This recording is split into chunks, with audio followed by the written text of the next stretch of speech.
Major focus this hour on the island of Puerto Rico. Maria hitting land as a Category 4 hurricane.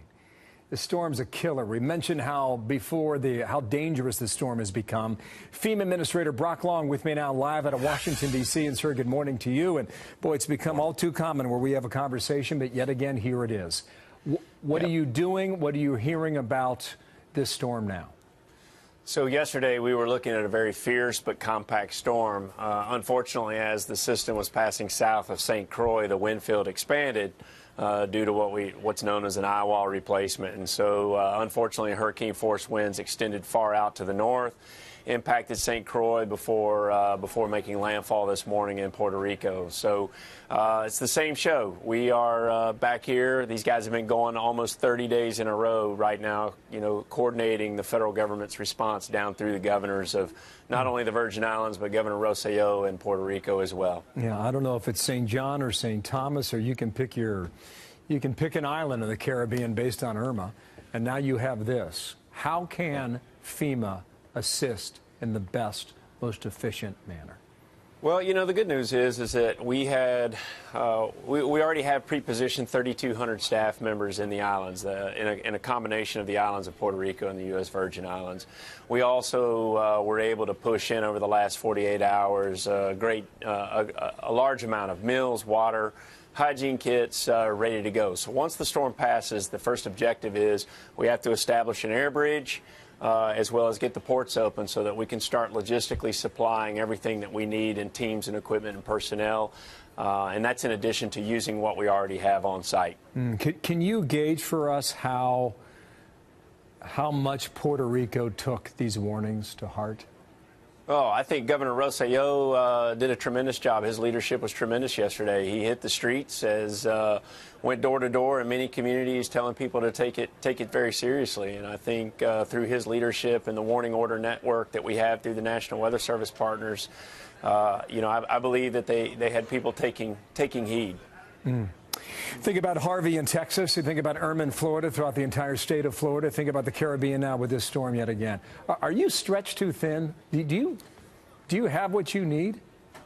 Yeah, so the good thing is that where we are right now is that with Harvey and Irma, the response phase has basically come to an end, and we are working with both Governor Abbott as well as Scott to help them provide a bridge to recovery and to support their recovery initiatives.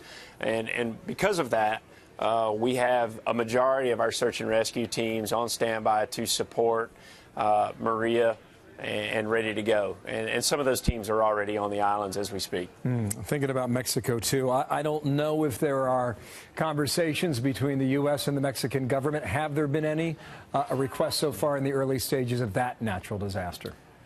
Yes, I can't speak to the specifics, but I do know that the White House and the Mexican government are talking as of yesterday, as soon after the event occurred, and we're on standby to support once an official request comes in. Do you have updates that we don't about the number of dead or injured or what they need?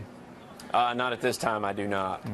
You say your staff's been working 30 days straight. What kind of a toll is that taking on the people who work for you?